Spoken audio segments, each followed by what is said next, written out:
Smart Bourse vous est présenté par Tikeo Capital.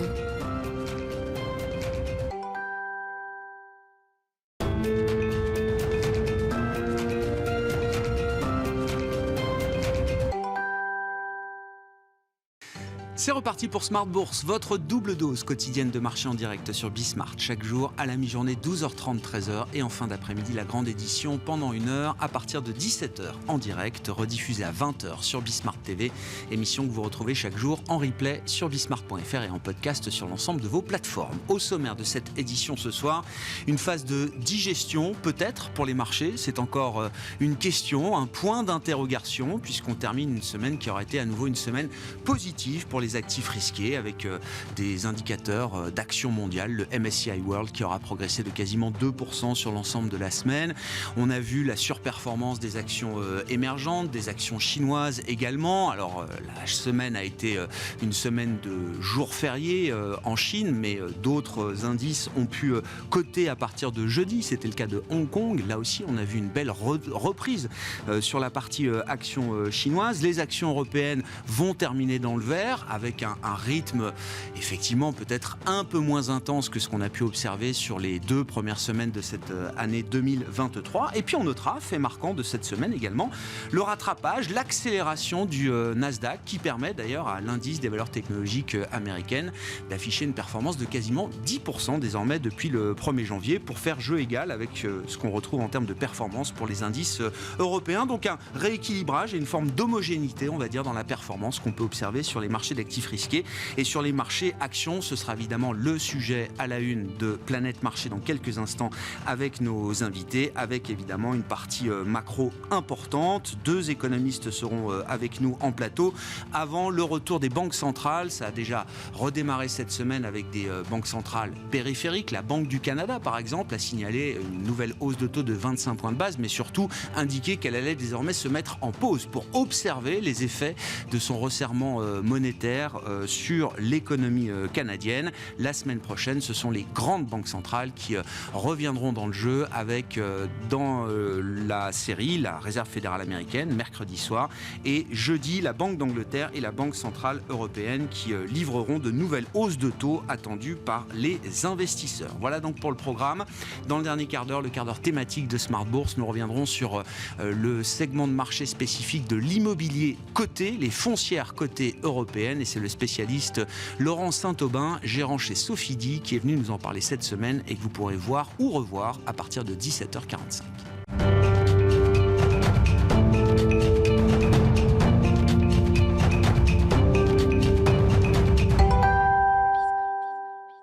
Mais d'abord, le point sur les performances de marché au terme de cette semaine. Tendance, mon ami, avec vous, Alix Nguyen, chaque soir à 17h. Et c'est une semaine, effectivement, de digestion pour les actions européennes et une bourse de Paris qui termine cette semaine sans véritable tendance. Oui, le marché digère les performances pour le moins mitigées des entreprises après l'annonce des bénéfices exceptionnels de ST Microelectronics hier. Aux États-Unis, Intel publie des résultats nettement inférieurs aux attentes pour le premier trimestre 2023. Ses prévisions sont parmi les plus pessimistes de son histoire.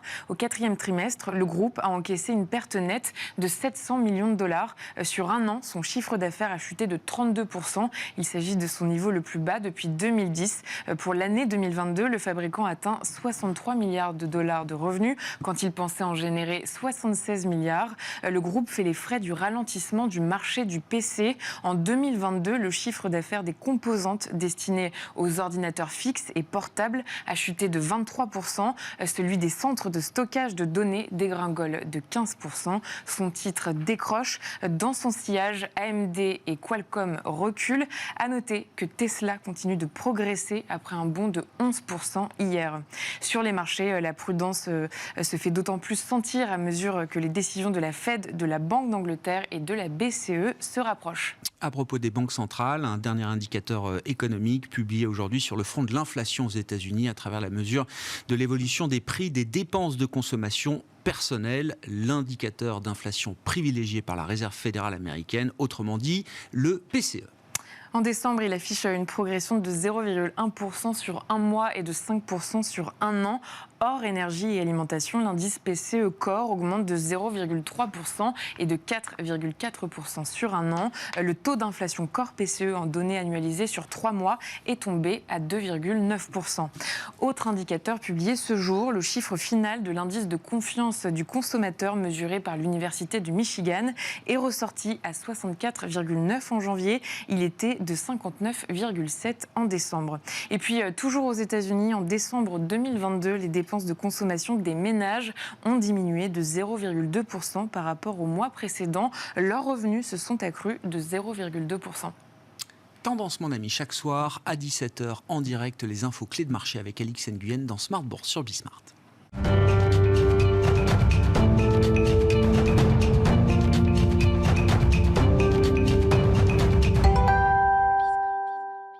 Trois invités avec nous chaque soir pour décrypter les mouvements de la planète marché. Valérie Gastaldi est avec nous ce soir, stratégiste de Day by Day. Bonsoir Valérie. Bonsoir Grégoire. Merci d'être là. À vos côtés, Christophe Barraud, chef économiste et stratégiste de Market Securities. Bonsoir Christophe. Bonsoir Grégoire. Ravi de vous retrouver. Merci à Nicolas Gottsman de nous accompagner également. Bonsoir Nicolas. Bonsoir. Vous êtes responsable de la stratégie macroéconomique à la financière de la Cité. Je commence avec les marchés, c'est la promesse de Smart Bourse, l'émission à l'écoute des marchés. On écoutera bien sûr les économistes sur les enjeux macroéconomiques. C'est une partie importante, fondamentale aussi pour les marchés. Mais je veux mettre les marchés en avant, Valérie, parce que quand on essaye d'écouter les marchés nous disent des choses. Et nous disent pas mal de choses depuis 3-4 mois, quand on regarde notamment ce rallye européen, ce rallye de l'Asie également, qui marque la tendance par rapport à des marchés américains qui sont peut-être plus médiocres, on va dire, sur cette période. Comment est-ce que vous analysez la situation à ce stade ? Parce qu'on parle encore de performances conséquentes, 20-25% de hausse, 50% de hausse sur les actions chinoises selon certains indices en quelques mois seulement. Et donc évidemment, on a un peu le tournis. Oui, le tournis, un peu le vertige. On se sent un peu trop enivré. Pourquoi est-ce que ça va continuer ? Vous vendez la peau de l'ours. Vous l'écrivez tous les jours, Valérie. Enfin, la peau du taureau, vous l'écrivez tous les jours. Ça va continuer. C'est le risque principal. Celui que ça continue. J'avais prévu de vous dire la première chose. Ce qui est simple, c'est que ça va monter. Bon, ça c'est la réponse simple et en fait c'est le message principal. Maintenant, le reste, expliquer pourquoi c'est plus difficile. Et c'est plus difficile parce que, en fait, hélas, je sais que je m'adresse à une majorité de gens qui n'ont pas envie d'entendre ce que je vais leur dire et qui donc ne vont pas le comprendre ou vont le rejeter. Alors, trouver les bons mots, c'est pas simple dans ces cas-là. Bon. Je ne peux pas parler la langue que vont parler Nicolas et Christophe, pardon, parce que ce n'est pas la mienne. Je l'ai abandonnée il y a longtemps. Pour moi, ce qui fait les mouvements de marché, c'est l'écart entre les émotions des gens et la succession des nouvelles. C'est les émotions que suscite la succession des nouvelles chez les gens. Et donc, rien ne se comprend en photo, il faut toujours être dans la dynamique. Quelles étaient les attentes et que se passe-t-il ? Alors, pour arriver à faire ça, moi, vous savez, j'ai une méthode en 3 temps. Je commence toujours par le très long terme et ça m'aide parce que, en fait, ça me permet de faire des prévisions économiques très simples, mais qui fonctionnent assez bien, en fait. Et pour moi, donc, j'ai un cycle économique sur la production industrielle américaine qui ne fait pas exactement pareil que le PIB, mais ça me donne les indications dont j'ai besoin. Ce cycle économique, en fait, au cours de l'année 2023, déjà à partir de mi-2022, je voyais que il n'y avait pas énormément de potentiel d'effondrement de l'économie américaine. C'était, et c'est ce qui va se poursuivre en 2023, jusque potentiellement à peu près en fin d'année, où ça c'est la période de vulnérabilité du cycle de l'économie américaine. Mais donc on a encore quelques mois là où l'économie américaine, elle va être entre deux eaux. Alors, quand on a ce premier élément qui me disait, il ne faut pas paniquer, mais bien sûr, il ne faut pas s'enthousiasmer non plus. À côté de ça, j'ai un cycle de l'inflation. Ce cycle de l'inflation, en fait, si on n'avait pas eu la guerre en Ukraine, il aurait sans doute baissé un petit peu plus tôt. Donc, il fallait juste être un peu plus patient. Mais il devait ralentir. Ah ouais. Je ne suis pas du tout de ceux qui pensent que l'inflation va disparaître, repasser sous 2% dans 2 ans ou 2,5 ou etc.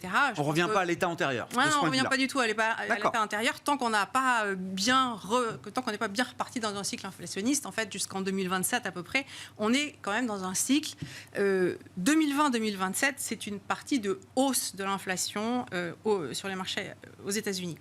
Mais là, on a une période pendant laquelle ça va se stabiliser avant de repartir. Je ne sais pas très bien jusqu'où, mais donc je savais que j'avais une amélioration de rythme. Bon. Donc ça, c'était forcément un soulagement. Énorme. Parce que, quoi que disent les banques centrales, quoi que disent les banques centrales, les investisseurs, vous pouvez le constater, ils envisagent déjà que les banques centrales fassent autre chose que ce qu'elles disent.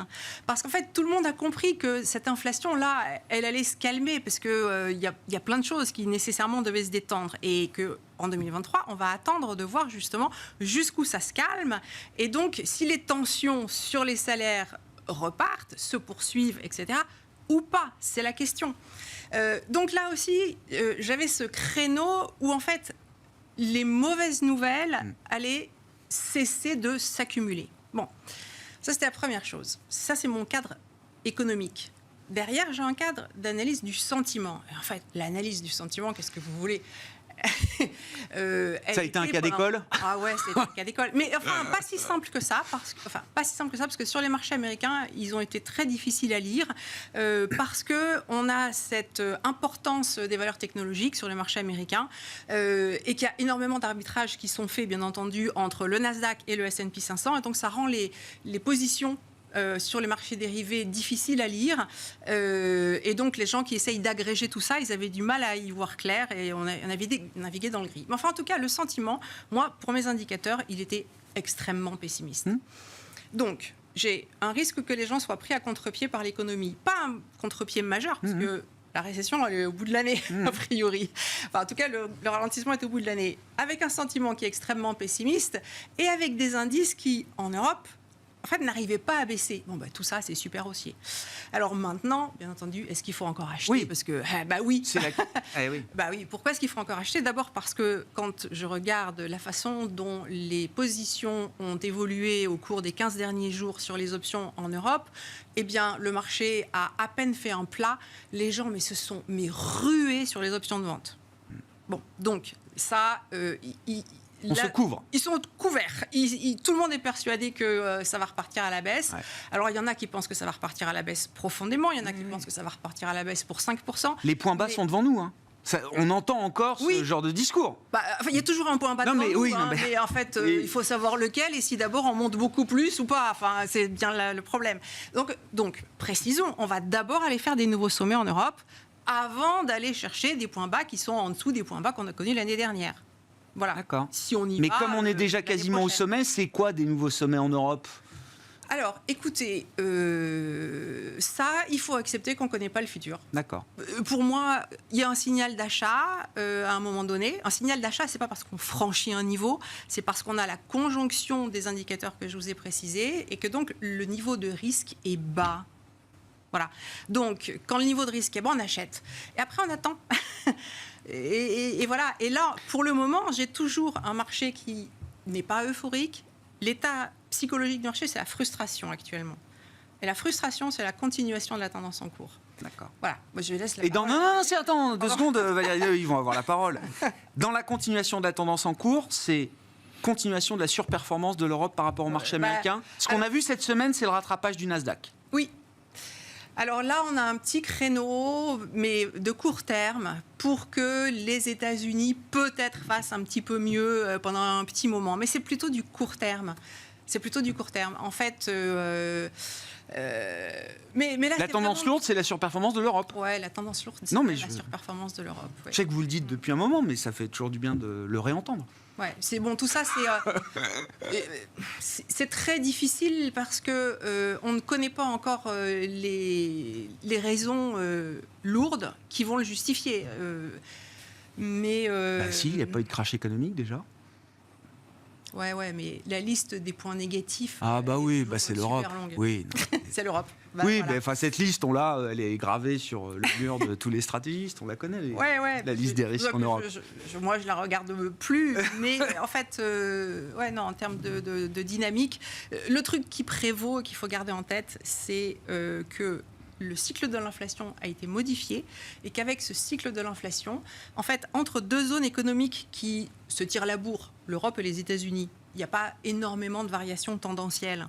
Eh bien, entre ces deux zones-là, l'inflation, c'est-à-dire la monnaie, c'est ce qui va faire l'évolution des marchés financiers. D'accord. Donc, et tout se retourne le change quand, avec le change, il y a plein de réflexes qu'il faut retourner, de rotation sectorielle, de value, growth, etc. Et donc le mouvement que vous décrivez sur les marchés actions va s'accompagner d'un mouvement de réappréciation de l'euro, ou plutôt de baisse du dollar et de réappréciation de certaines devises face au dollar.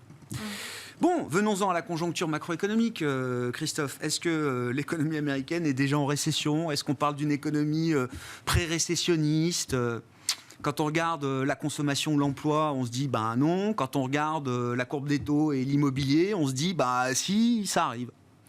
En fait, la question pour 2023, c'est quelle sera l'ampleur de la contagion du marché immobilier à l'ensemble de l'économie et quelle en sera sa vitesse. L'idée, les derniers développements, c'est surtout, je pense, le point central, c'est ce qui se passe en Chine. Et c'est difficile d'imaginer une récession mondiale et même un gros ralentissement très marqué partout dans tous les pays développés quand on a une croissance chinoise qui est sur le point de quasiment doubler d'une année à une autre. Donc ça, c'est vraiment, à mon avis, l'énorme changement qui s'est fait en quasiment 3 semaines en mois. On passe d'un monde où c'est zéro Covid, zéro contact à il faut l'immunité avant le week-end dernier parce que c'est le nouvel an chinois. Donc ça, je pense que c'est un énorme game changer pour les marchés et pour la macro mondiale. Donc potentiellement un facteur de soutien pour la croissance mondiale et donc par dérivée pour les États-Unis. Après, sur les États-Unis, la difficulté, c'est que si on prend n'importe quel modèle en utilisant des variables financières, c'est 100%, entre 80 et 100% de récession sur une fenêtre entre T2 et T4. Bon, on ne sait jamais quand, mais voilà ce que ça indique. On prend des variables économiques, tout ce qui est leading indicator, peu importe la combinaison des choses, même signal. Maintenant, c'est plus, pareil, l'amplitude sur le marché de l'emploi, qui est quand même extrêmement résilient. Donc, si récession il y a, on peut se dire que ce sera peut-être un peu plus tard que prévu, que l'ampleur sera un peu moindre que prévu, et puis après, on repart en 2024 sur un cycle où potentiellement on a une politique monétaire qui est un peu plus accommodante que sur 2023, et une politique fiscale qui, comme par hasard sur une année d'élection, on est censé avoir de la dépense publique. Après, il peut y avoir plein d'aléas. Mais c'est un petit peu les développements. Après, le cas de la récession, en fait, c'est vraiment, historiquement, quand le marché immobilier baisse autant qu'il a baissé en termes de volume de transactions, en termes de prix qui commencent à chuter. Partant de 2 années qui ont été exceptionnelles quand même pour les actifs immobiliers. Enfin, je sais que le mouvement de baisse est spectaculaire, mais il est proportionnel à ce qu'on a vu aussi auparavant. Sur les prix, entre mars 2020 et juin 2022, selon les indices, ça a pris entre 35 et 40%. Donc ça baisse de 10. Historiquement, c'est pas vraiment choquant. Après, les États-Unis ont une particularité, c'est qu'ils sont beaucoup plus leveragés sur toute la partie crédit et on a vraiment une grosse détérioration des conditions financières T3 à T4, plus la hausse des taux. Généralement, c'est assez lent, c'est 4 trimestres pour se retrouver vraiment dans la croissance du crédit réel, ce qui donnerait une pression plutôt deuxième partie de l'année prochaine. Maintenant, en cas d'accident, on sent qu'on revient sur une croissance, je dirais... si on se focalise consommation, investissement, qu'on enlève les effets de stock et les exportations, on sent qu'on est beaucoup plus fragile maintenant, et on le voit surtout sur la consommation des ménages fin d'année, on sent que c'est beaucoup plus fragile. Donc ça peut être vulnérable à un choc. Mais la réalité, c'est que le monde en un mois a complètement changé. La Chine, j'en ai parlé, mais l'Europe aussi, c'est un changement de paradigme avec les prix de l'énergie. Donc ça fait... Je pense que le marché reflète plus le fait d'écarter des scénarios horribles sur l'Europe et sur la Chine. Vos prévisions sont jugées par vos pairs parmi les plus accurate du monde, Christophe. Est-ce que vous pensez que vous allez revoir à la hausse, au fur et à mesure de cette année 2023, un certain nombre de prévisions de croissance Sur la Chine, on a revu tout de suite, puisqu'on était à 2% sur la croissance mondiale, et on est arrivé à 2,3% tout de suite par effet d'entraînement, puisqu'il y a un décalage sur l'Europe, et que sur l'Europe aussi, la réalité, c'est que tout le monde pensait, y compris moi, qu'on allait avoir un T4 négatif, et voire bien négatif, et potentiellement il sera à 0, et le T1 ne sera pas si horrible que ça. Non. Donc sur l'Europe déjà, et puis les effets de base positifs et la résilience des 3 premiers trimestres partout étaient beaucoup plus robustes qu'attendus. Donc mécaniquement, ça donne, voilà, même si on a une récession aux États-Unis, on peut avoir un chiffre ça réajuste les 2023 qui sera positif sur l'acquis de croissance. On aura les premières estimations de PIB zone euro la semaine prochaine, mais on sait déjà que la croissance de la zone euro aura été meilleure que la croissance américaine cette année. Ouais, si on prend la moyenne annuelle, on sera à 3,5 sur l'Europe, sur les États-Unis. Alors c'est la dynamique dont on parlait. En niveau, les États-Unis sont bien au-dessus de nous, bien sûr, mais quand même. Je veux dire, c'était pas un pari facile à faire il y a encore quelques mois. Très clairement. Ouais.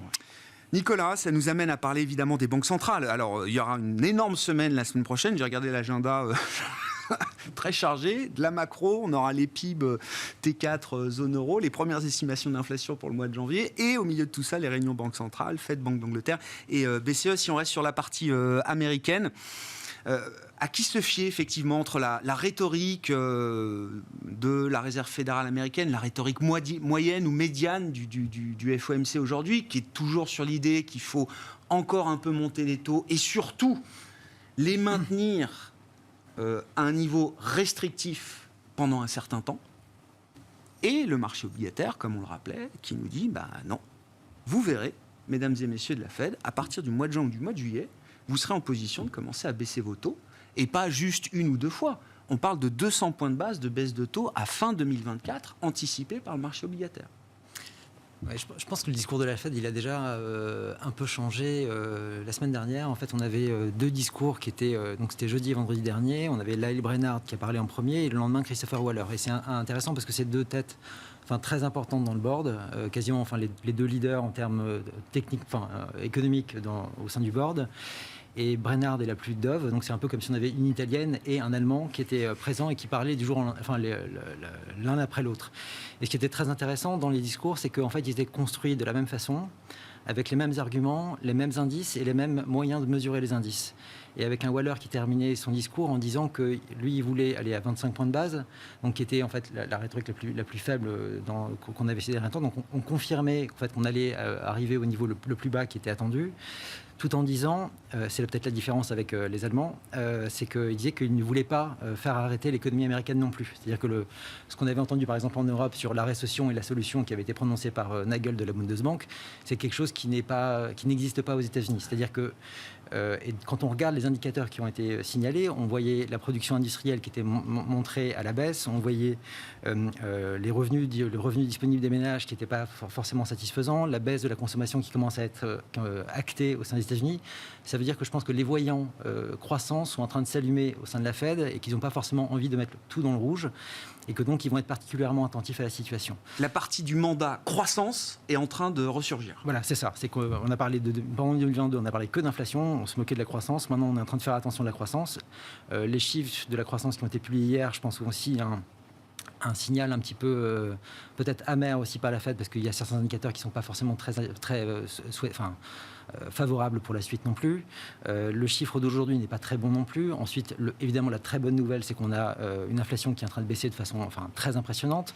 Si on regarde le CPI américain, sur le premier semestre 2022, on est à 11%. Sur le deuxième semestre, on est à 1,90%. Donc, on va dire on est quasiment revenu à ça. Bon, ça, c'est avec l'énergie et l'alimentation, évidemment, donc je triche un peu. Mais sur tous les indicateurs, il y a quand même pas mal de choses qui sont vraiment très rassurantes. Et quand on regarde le PCE Core aujourd'hui en 3 mois annualisés, on est à 2,1 pour soit 2,9% et 2,1% sur le PCE. Et ce qu'avait dit Jérôme Powell en septembre, c'est qu'il voulait avoir des taux qui soient au-dessus du PCE Core en tendance. Alors les taux aujourd'hui sont bien au-dessus de ce niveau-là, et donc ce qui devrait pouvoir les calmer et effectivement arriver au scénario qu'on avait déjà évoqué, c'est qu'on n'arrive pas au niveau qui était anticipé sur les taux, c'est-à-dire qu'on n'arrive pas entre 5 et 5,25, peut-être qu'on va s'arrêter avant et de faire un petit peu comme ce qu'a annoncé cette semaine la Banque du Canada, c'est-à-dire on a relevé de 25 points et peut-être qu'on va se dire, on va regarder un peu ce qui suit. C'est peut-être la dernière, la semaine prochaine, là ? Je pense que c'est pas impossible. Je les verrais plutôt encore en faire une, peut-être derrière, mais je me dis que maintenant... Parce que, pourquoi pas ? Non, mais... Ils l'ont tellement annoncé, mais ça dépendra des publications. On a aussi mardi, on allait aussi donc les salaires, et ça c'est très important pour eux qui vont sortir, de voir si effectivement ils constatent ces décélérations-là.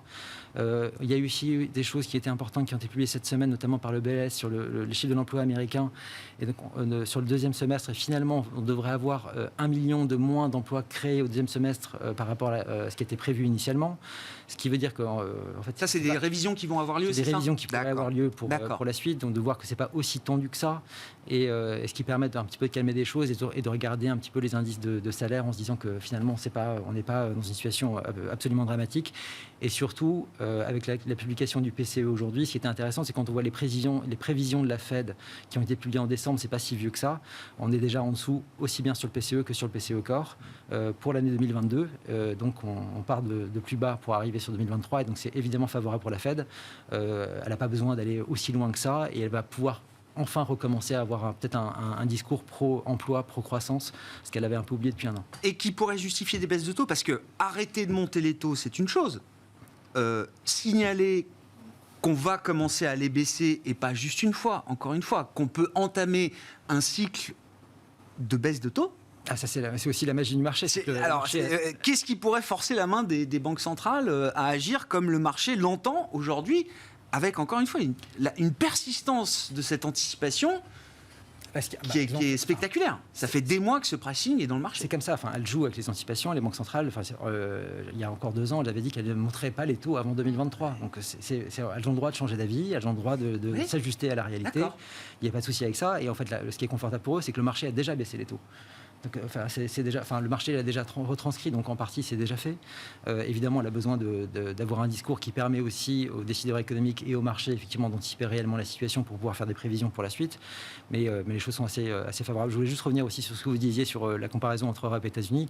Il y a quand même une différence qui est quand même assez fondamentale, c'est effectivement donc par rapport au niveau de croissance, c'est que les États-Unis sont, si on regarde la demande intérieure, des demandes domestiques américaines, on est 7% au-dessus du niveau de 2019. En Europe, on est à moins 1% par rapport à 2019 sur la demande domestique. Donc c'est très très différent. On est en train justement d'arriver à ressortir doucement la tête de l'eau par rapport à ce qu'on a été en 2019, alors que les États-Unis sont déjà bien avancés. Si je regarde le PIB nominal américain, on est au niveau qu'on aurait pu attendre en le premier trimestre 2025. On a 2 ans d'avance.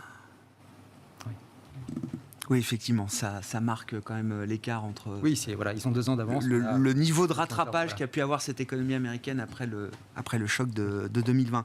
Si je reviens au marché, un des trucs qu'on a du mal à imaginer, Valérie, et pourtant vous l'avez confirmé, c'est que les marchés américains soient plus un marché leader. C'est-à-dire, pourtant, c'est comme ça qu'on a vécu pendant 10 ans, et c'est vrai que de voir l'Europe surperformer ce marché américain qui est le marché leader de toute une génération d'investisseurs depuis 10 ans, j'ai l'impression que ça accroît encore justement le doute qu'il peut y avoir dans ce mouvement de marché. 10 ans, c'est 14. Bon, voilà. Donc oui, c'est une petite génération, effectivement. Il faut... c'est pour ça qu'il faut s'intéresser à l'histoire longue sur les marchés financiers, mais ça n'a pas toujours été le cas. Hein. C'est comme... qu'est-ce que vous voulez, pendant des années, on nous a dit « l'économie allemande, c'est extraordinaire, ça marche très très bien, les marchés boursiers aussi. » Non, en fait. Les excédents, pouf. Il s'est passé plein de choses. Oui, bien sûr. On ne pouvait pas savoir. En fait...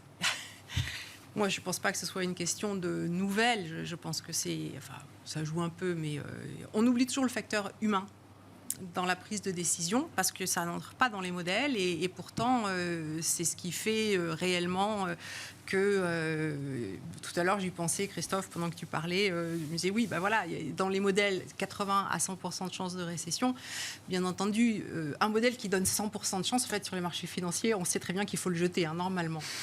En économie, c'est autre chose, c'est pas les marchés financiers, mais en marché financier, les gens qui étaient là en 2008 le savent, que tous les modèles qui donnent 100% de chance, surtout on les suit pas. Mais bon, parce qu'il n'y a pas ce facteur humain. Voilà. Bah, moi, c'est ce que je vous dis parce que c'est là-dessus que je travaille. Hein. Mais ce facteur humain, il est prépondérant et depuis que.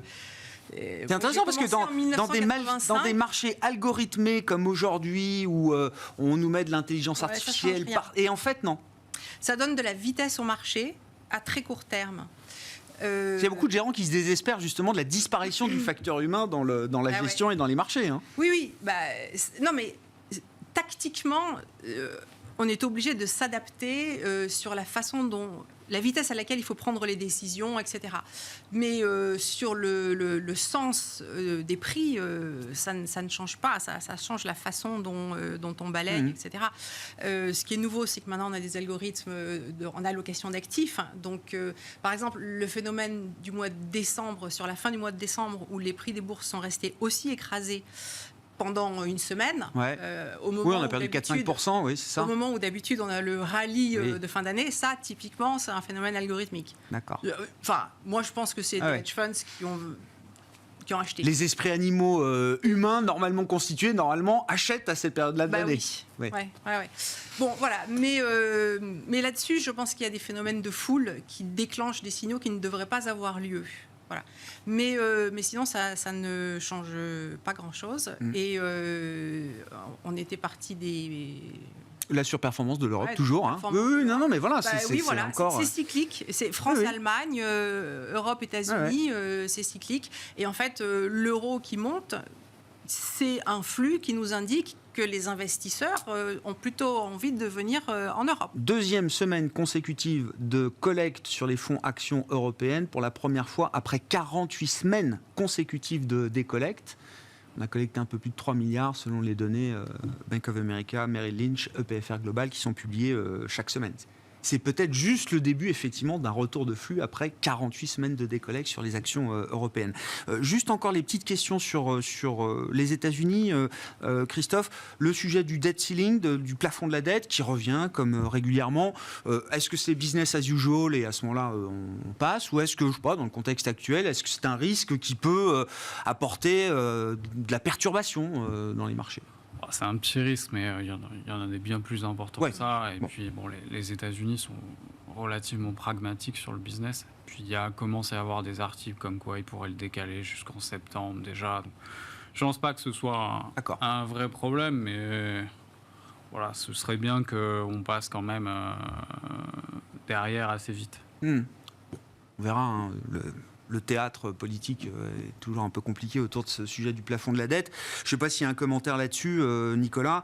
Il y a aussi des mouvements peut-être à prévoir au sein de la Réserve fédérale américaine, pas neutre, puisqu'on parle d'un potentiel départ de Lael Brainard pour la Maison-Blanche. Vous l'avez évoqué tout à l'heure, donc c'est économiste, vice-présidente de la Fed aujourd'hui. Oui, c'est ça, et qui était déjà pressenti lors de l'arrivée de Biden au pouvoir, qui pouvait être secrétaire au Trésor à ce moment-là. En fait, Janet Yellen y avait été préférée. Et en fait, oui, il y a un grand remaniement autour de Biden, et même les hommes les plus importants du dispositif. Il y a Ronald Klein qui est le Chief of Staff et qui a été appelé souvent le vrai président des États-Unis, en fait, qui a vraiment mené... toutes les réformes qui ont été mises en place, le plan Biden, le plan infrastructure, le plan l'IRA qui a été mis en place récemment, il a été le père de tout ça. C'est l'architecte de tout ça. Ouais, vraiment, véritablement, et c'est même avec lui que tous les sénateurs discutaient, c'est lui qui a fait les négociations avec le Congrès. Donc c'est un homme essentiel du dispositif américain, et son acolyte, on va dire Brian Deese, qui est donc le conseiller économique de Biden, et même chose, très important, et donc ils vont partir tous les deux, et pour le coup, je vais quand même saluer, ils ont été, quand même, je pense, les artisans de la plus forte reprise économique de l'histoire. Donc c'est quand même plutôt pas mal, suite à ce qui a été fait aussi pendant la période Trump, il ne faut pas l'oublier non plus. Donc ces deux personnes-là vont être remplacées. Je pense qu'il y a une inquiétude, notamment chez les démocrates, parce que Ronald Klein part, et donc le potentiel remplaçant pourrait être quelqu'un qui est vu comme étant plus centriste, donc on va dire plus enclin à faire un peu plus de serrage de vis en termes budgétaires. Et c'est pour cela, sans doute, qu'ils vont aller chercher Lael Brainard, qui est un poids lourd, on va dire, chez les démocrates aussi, pour la faire venir, pour on va dire satisfaire aussi politiquement le côté plus progressiste et volonté de relance pour la mettre en premier conseil économique de Biden. Mais évidemment, s'ils font ça, ils font perdre un poids lourd aussi au sein de la Fed, qui, à mon avis, c'est pas forcément difficile à remplacer en termes techniques, parce qu'il y a des gens qui sont évidemment très bien, qui peuvent avoir une même vision, en tout cas que celle de Lael Brainard. Par contre, elle a un poids important parce qu'elle est là depuis longtemps, un pouvoir de conviction qui est aussi assez lourd, et que donc ça va pas se faire comme ça. Mais bon, c'est effectivement à suivre, mais en tout cas, on peut voir qu'il y a un signal entre la période vraiment politique de Biden, de relance qui est en train de s'achever, et de voir maintenant avec une période d'incertitude qui s'ouvre, avec quel va être le nouveau Biden avec en toile de fond la nouvelle mandature. La nouvelle Eh mandature, ben, bien sûr. la préparation des prochaines élections. Oui. Voilà. On ne va pas s'arrêter là. Sur la zone euro, peut-être quelques commentaires là aussi sur la conjoncture. Jusqu'où on peut être surpris positivement encore, Christophe? Je dirais que l'incertitude qu'on peut avoir sur la zone euro, elle tient de facteurs externes. Donc le premier, c'est température pour février, parce que c'est normalement le pic de consommation d'énergie. Donc ça peut avoir un impact assez important sur les prix. Le deuxième, c'est la capacité d'EDF à redémarrer les réacteurs. Donc ça, bien malin, celui qui peut dire ce qui va se passer. Ça remonte quand même. Ça remonte, mais on décale. En ce moment, on est plutôt dans un peu plus poussif que ce qu'on aurait voulu. Le prix de l'électricité a été divisé par 10 en France. C'était 1500 euros le kilowattheure en avril, on est à 150 aujourd'hui. Bien sûr. Après, on a eu les températures qui ont beaucoup aidé. Et le troisième facteur sur l'Europe, c'est qu'est-ce qui se passe en géopolitique aussi. Et là, pareil. Donc, la difficulté sur l'Europe, c'est sûrement la zone où c'est plus difficile de faire une prévision, parce que c'est 3 aléas qui sont difficilement maîtrisable. Mais si on reste à paramètres constants, on n'aura que des révisions à la hausse. Parce que je pense que beaucoup de choses négatives ont été prises en compte. Il y avait quand même des économistes qui anticipaient -3 pour l'année 2023. Donc ces gens-là sont revenus à -1. Alors que là, aujourd'hui... Alors qu'on sera peut-être à plus 0,5. on peut être très clairement positif, parce que ce qui est intéressant de noter aussi, et puis ça c'est le phénomène 2022, c'est la résilience du secteur de l'hospitalité en Europe. On caricature souvent en disant qu'on est un musée. Oui, mais le musée... Oui, mais c'est 10% de nos PIB, c'est 10-12% de nos économies. Et on a vu un très très fort retour des étrangers. On peut imaginer peut-être que les Chinois reviendront encore plus potentiellement. Donc ça peut être un facteur aussi légèrement positif. Et puis même sur la défense en fait des prix de l'énergie et les mesures qui sont mises en place. Je sais que les médias adorent prendre des cas extrêmes, mais quand on prend les données macro agrégées, même les entreprises de taille moyenne, tout le monde n'a pas renégocié son contrat d'énergie entre octobre personne n'a payé 1500 euros le kilowattheure. Donc globalement, on est, en Allemagne, c'est 13 centimes et 7 centimes le kilowattheure plafonné pour les entreprises et les ménages. 13 centimes et 7 centimes le kilowattheure. C'est le prix fixé, régulé en Allemagne aujourd'hui. Donc on est dans une phase où, plutôt surpris à la hausse, et on écarte surtout le scénario extrême négatif. Maintenant, la géopolitique, le reste, personne ne maîtrise réellement, et c'est peut-être là où il y a la plus grosse dispersion de prévision de croissance. Mais le facteur résilience plus nouvelle, acquis de croissance, et inflation qui finalement a baissé assez fort, malgré les reprises, les hausses de prix qui sont passées en janvier, sur ce qui est attendu la semaine prochaine, c'est encore soit une stabilisation, soit une légère inflexion à la baisse. Donc on a, avec un petit décalage, la même chose qu'aux États-Unis. Après, ça va être lent, progressif, mais ça peut être aussi un signal non attendu et positif pour le consommateur au cours du premier semestre. Et donc la BCE devient le premier ennemi de la croissance en zone euro, Nicolas? C'est pas nouveau, mais... oui, non, mais vous l'avez encore écrit il y a quelques jours dans les Échos, je ne fais que vous citer, je ne sais plus où je l'ai écrit, enfin bon... partant d'une volonté de lutte contre l'inflation, la BCE est en train de conduire une politique de lutte contre la croissance. Parce que ce qui est malheureux, c'est qu'on a... La BCE a commencé à monter ses taux l'été dernier. À ce moment-là, on avait effectivement des prix de l'énergie qui étaient stratosphériques, ce qui a envoyé évidemment l'ensemble des conjoncturistes à faire des prévisions très négatives pour fin 2022 et début 2023. Et la BCE, elle, a continué à monter ses taux en disant l'inflation va être très forte, tout ça, on va monter les taux. La situation de l'énergie, c'est vraiment, et de façon quand même très surprenante, résorbée de façon assez magistrale, ce qui a permis d'avoir des révisions justement à la hausse. Et en fait, malheureusement, malgré cela et malgré cette baisse de tension qu'on peut avoir sur l'inflation, justement parce que le prix de l'énergie baisse, on voit que le ton de la BCE continue à être même presque à empirer sur sa volonté de monter les taux. Il y a un décalage qui est aussi assez important entre ce qui se passe notamment avec ce qui a été dit avec le Canada, avec les États-Unis, où tout le monde commence à essayer de lever le pied, en se disant aussi... Norges Bank, banque de Norvège, à la frontière de la zone euro, beaucoup plus proche que le Canada encore. Hein. C'est ça, et en fait, et selon les dernières recherches, alors évidemment là il y a une incertitude totale, parce qu'en fait on a eu tellement de hausses de taux, tellement fortes cette année, et historiquement c'est difficile de faire des comparaisons par rapport à ce qu'on a aujourd'hui, mais d'essayer de mesurer l'impact que ça peut avoir, et les dernières estimations, c'est que le pic d'impact d'une hausse de taux a lieu 10 mois après. Bingo, c'est justement ce mois-ci, les États-Unis, en fait, 10 mois après, on est 10 mois après la première hausse de taux américaine. Donc c'est à partir de maintenant qu'on va commencer à sentir l'impact maximum de tout ça, et ça va se diffuser dans le temps. Malheureusement, on voit que donc on a quand même ce petit ralentissement qui commence à prendre aux États-Unis. La croissance en Europe, si annuellement ça va, et quand on regarde ensuite, ça va à peu près, mais on va dire qu'il y a quand même une perte de pouvoir d'achat qui est quand même assez importante chez les Européens. Quand on regarde les salaires européens, c'est moins 5,5% réel sur la compensation par salarié. Ça ne peut pas être absolument formidable, et qu'en fait, on arriverait à une situation où on a un risque de récession qui a été écarté grâce à la baisse des prix de l'énergie, et une BCE qui a l'air de vouloir absolument nous plonger quand même dans soit une stagnation ou une récession pour pouvoir lutter contre une inflation qui est en train de disparaître d'elle-même. Et donc c'est un petit peu compliqué d'avaler ce genre de choses, et ce genre de discours.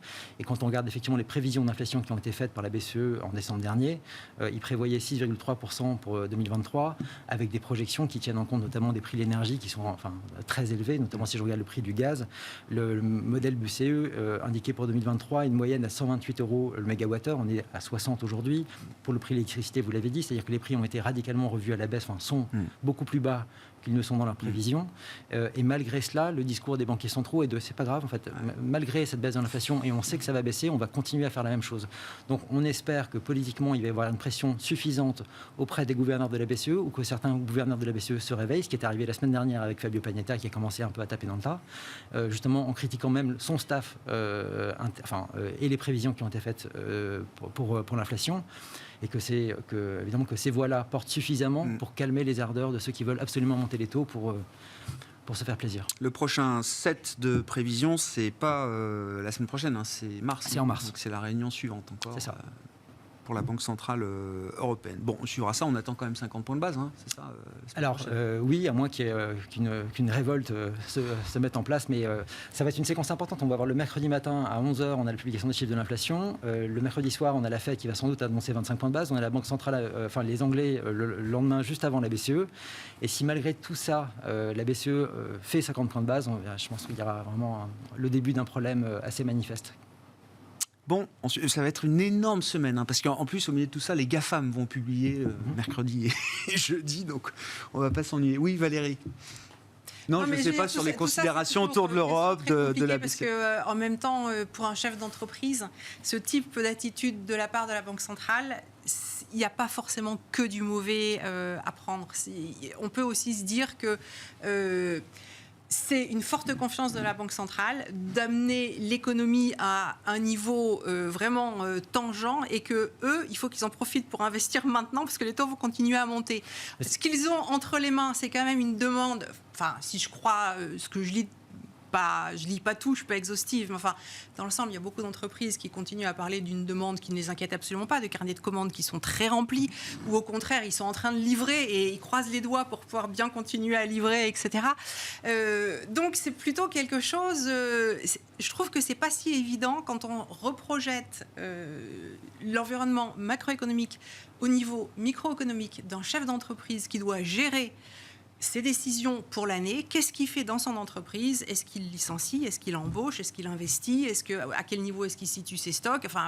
Les grosses décisions, c'est pas forcément très très noir. Il y avait C'est très délicat. Enfin, une publication cette semaine de l'INSEE sur l'enquête auprès des entreprises, et je trouve que c'était important parce que ce que peut faire, lorsque la BCE monte ses taux, pour moi, le gros problème, c'est vraiment sur le long terme, c'est pour me dire qu'elle va freiner la demande future et donc du coup l'envie des entreprises d'investir dans de nouvelles capacités de production qui sont elles-mêmes capables d'absorber l'inflation. Et quand on regarde ce qui a été publié cette semaine, la volonté d'investir dans des capacités de production futures, elle est au plus bas de la série totale qui commence au début des années 2000. Quand on regarde les raisons pour ça, en fait, dans le détail, en fait, la principale raison, il y a évidemment ce qui se passe sur l'énergie, mais il y a aussi les conditions financières et la même chose, on est au plus bas depuis plus de 20 ans. Mais quand c'est au plus bas, c'est le moment où ça change. Moi, depuis 30 ans, c'est quand même... Mais ça se passe en 2 trimestres. En tout cas, on voit que la volonté des entreprises d'investir dans les capacités de production futures, ce qui permettrait, on va dire, d'augmenter la capacité de potentiel de croissance européen, qui commençait à évoluer favorablement justement pendant la période Covid, justement parce qu'il y avait un changement d'attitude, je pense, des autorités à soutenir un peu plus la croissance, est en train d'être détruite, et je trouve ça parfaitement dommage. Oui. Dans quelle mesure la résilience qu'on observe de l'économie européenne peut supporter encore un choc de taux tel que signalé par la BCE? Je rappelle qu'en décembre, dernière expression de Lagarde, à l'issue en tout cas d'un conseil des gouverneurs, c'était 2 fois 50 et peut-être une 3e fois 50 si besoin. Multiple times. Plus la réduction du bilan. Parce que c'est quand même ça aussi, je pense, un des gros paramètres, et où il y a un point d'incertitude. L'impact de la réduction du bilan sur l'évolution des obligations, je pense que ce sera un gros paramètre pour la suite. Si on sent que il y a un décalage des taux d'intérêt européens par rapport aux taux d'intérêt US, là, sur les hausses de taux, peut-être que ça les forcera aussi à tempérer et à lever un petit peu le pied. Maintenant, la difficulté pour eux, ça reste quand même l'évolution des prix. On a des bonnes nouvelles, mais pareil, il peut y avoir des facteurs externes qui changent un petit peu la donne. Donc, ceux qu'on a cités sur l'Europe, plus le quid, à mon avis, le vrai quid pour tout le monde, c'est à partir du T2, quel est l'impact du redémarrage chinois sur l'ensemble de la planète. Ouais. Et surtout, prix de l'énergie. Si c'est le consommateur chinois, ils vont pas se mettre à construire des dizaines d'autoroutes et de ronds-points en plus. J'ai pas l'impression que ce soit la stratégie qui conduise. Pourtant, c'est déjà un peu le cas depuis un moment. Oui, je sais. Mais ils vont pas en rythme d'accélération. Mais là, le simple phénomène de réouverture donne un tel soulagement à la consommation que. Est-ce qu'il y a besoin d'en faire beaucoup plus, quoi? Normalement, non. Mais ils sont déjà partis sur une trajectoire en faisant pas grand-chose en réouvrant. Ils feront 5,5, 6% de croissance. Et donc peut-être 7 à l'arrivée, alors. Non, j'en sais rien. 7, ça me semble beaucoup. Après, s'ils font 7, ça change aussi l'équilibre de toute la planète, puisqu'il y a un effet d'entraînement sur toute la zone asiatique et forcément sur le reste. Maintenant, la BCE, elle doit gérer... C'est pas tant les données au jour le jour, et je pense que la Fed, c'est un peu la même chose. C'est le stock de risque, on va dire, l'hiver, et ensuite la Chine. Quel sera l'impact sur les chiffres? Et ils restent dans une phase où ils ont un peu ce biais de confirmation, et où c'est, OK, les chiffres s'améliorent, tant mieux. Maintenant, n'attendez pas qu'on anticipe quoi que ce soit et qu'on fasse quelque chose, on va dire, de front-runner une action. Parce qu'on on est passé de on ne montera plus jamais les taux à on ne baissera plus jamais les taux, quoi. Pour l'instant. Après, c'est le problème de s'être beaucoup trompé pendant très longtemps. Ouais. On s'arrêtera là pour ce soir. Merci à vous trois d'avoir été les invités de Planète Marché. Nicolas Gottsman, la financière de la Cité, Christophe Barraud, Market Securities, et Valérie Gastaldi, Day by Day.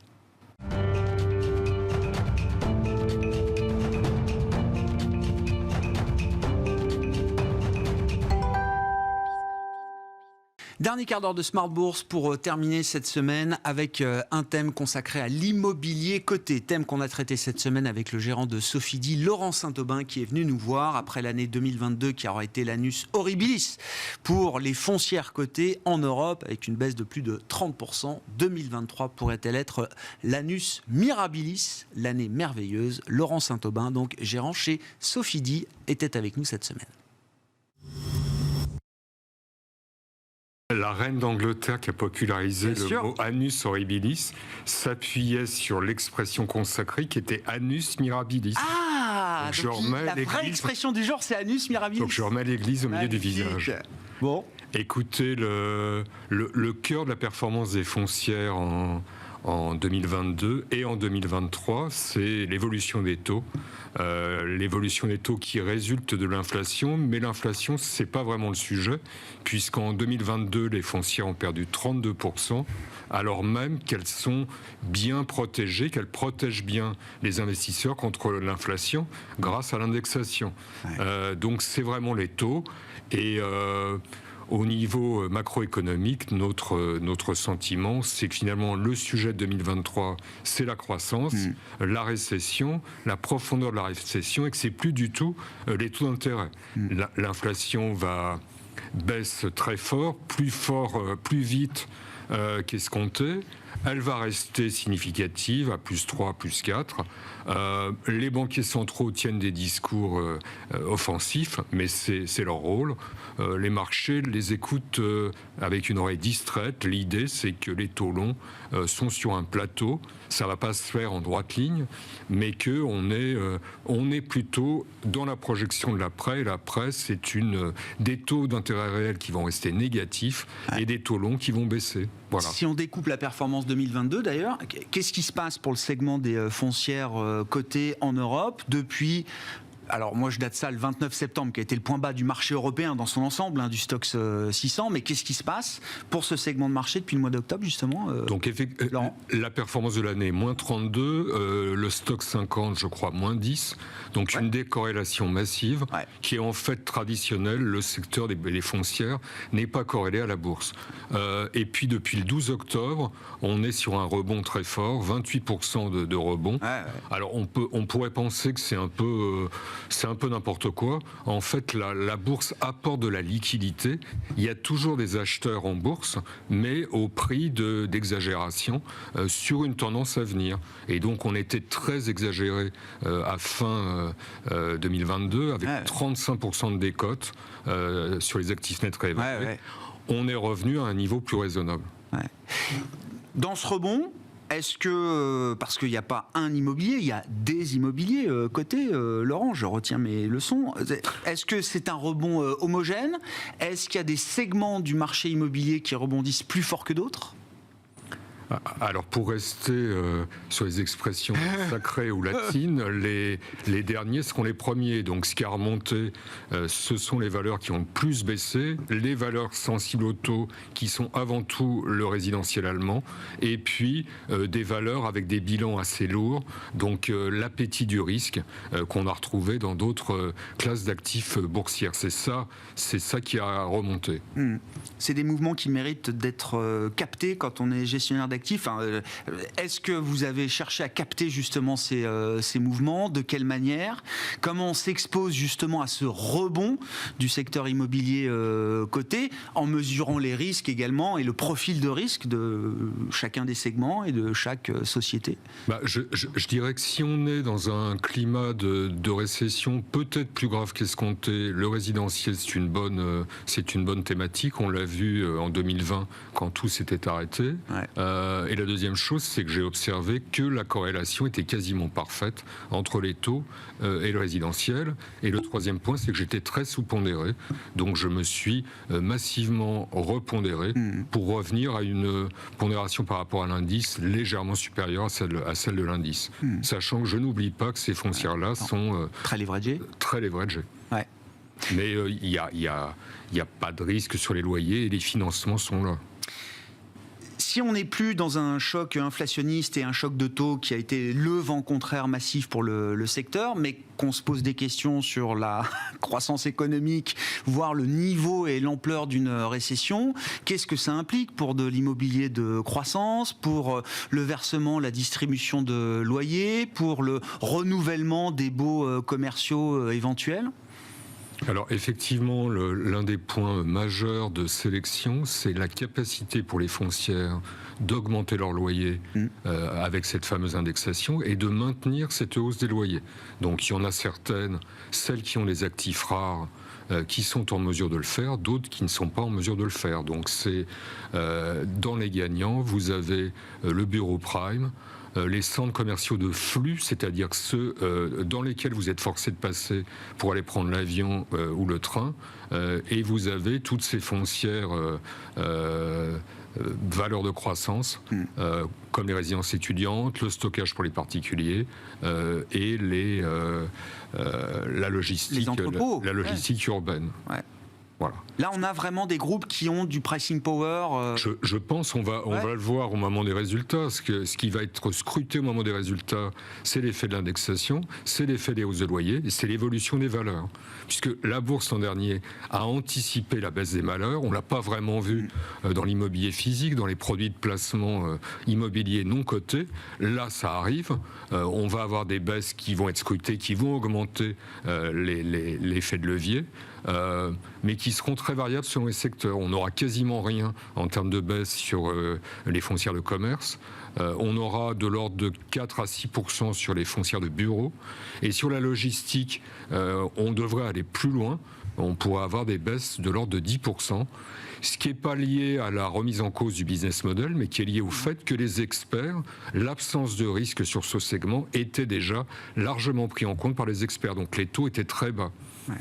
Mais c'est déjà anticipé. On a eu 2 publications de foncières de logistique, une française et une britannique cette semaine, avec de fortes baisses de valeur d'actifs. Les titres se sont très bien comportés. C'est déjà dans les cours. Ouais, on est déjà dans l'après. Ah ouais. Ouais, la baisse des valeurs d'actifs ne fait plus baisser le cours de bourse de ces sociétés. On est dans une espèce de dystopie où en fait la bourse a prévu quelque chose qui est en train de se réaliser dans la réalité, mais la bourse est déjà passée à autre chose, à l'après. Et l'après, c'est effectivement quels sont ceux qui peuvent maintenir leurs tarifs, mais ça vaut pour l'ensemble de l'économie, quels sont ceux qui vont avoir de telles baisses de volume qui vont être forcés de les baisser. Ouais. Est-ce qu'il faut...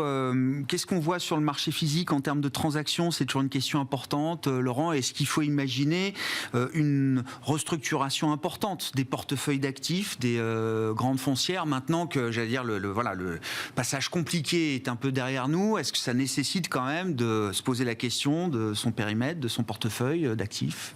Alors, ce que j'entends beaucoup, qu'il y a beaucoup de transactions qui sont annulées, parce que les prix de marché sont inférieurs aux attentes des vendeurs. Ouais. Ce que j'observe aussi, c'est qu'il y a beaucoup de transactions qui se réalisent, et des transactions importantes. On en a eu une qui n'est pas encore confirmée officiellement, mais qui est quasiment certaine, qui est une cession par Immobiliaria Colonial, qui est une foncière de bureaux Madrid, Barcelone, Paris, pour 300 millions de bureaux à Madrid, sur un niveau de valorisation des loyers de 3%. Et ça, c'est une famille qui achète. Donc on a des gens avec des poches profondes, comme on dit, des familles, des fonds souverains, qui sont là et qui achètent. Donc les foncières continuent de vendre. La deuxième question... Taux de rendement de 3%, voilà. Ouais, enfin... Mais si vous êtes on couvre à peine l'inflation, quoi, là. Si vous êtes un investisseur avec un horizon d'investissement très long, ce qui est probablement le cas des familles ou des fonds souverains, 3%, c'est pas si mal que ça. On les prend. Après, le deuxième sujet, c'est profiter de l'écart entre les cours de bourse qui reste là, ce que sont valorisés les actifs par les cours de bourse, c'est-à-dire après le rebond, on est proche de 20% de décote, de 25% pardon, de décote sur actifs nets réévalués, et la vraie valeur des actifs. Donc il devrait y avoir, comme on en a vu en 2022, des opérations de sortie de bourse, de rachat par les acteurs privés pour profiter de cette décote. Qui reste donc autour de 20-25%, c'est ça? Qui est de 27% à hier soir. Donc on est passé de moins 35 à moins 20. Ouais, je comprends. Oui, mais bon, ça reste une sacrée décote, quoi. Ça reste, ça laisse encore un potentiel de hausse supplémentaire. De revalorisation. Le secteur de l'immobilier coté, secteur important et passionnant, et Laurent Saint-Aubin était avec nous pour en parler cette semaine, gérant chez Sofidy. Voilà pour cette édition de Smart Bourse qui nous permet de conclure cette semaine à nouveau positive sur les actions européennes notamment. On se retrouve lundi à 12h30 en direct sur Bismart.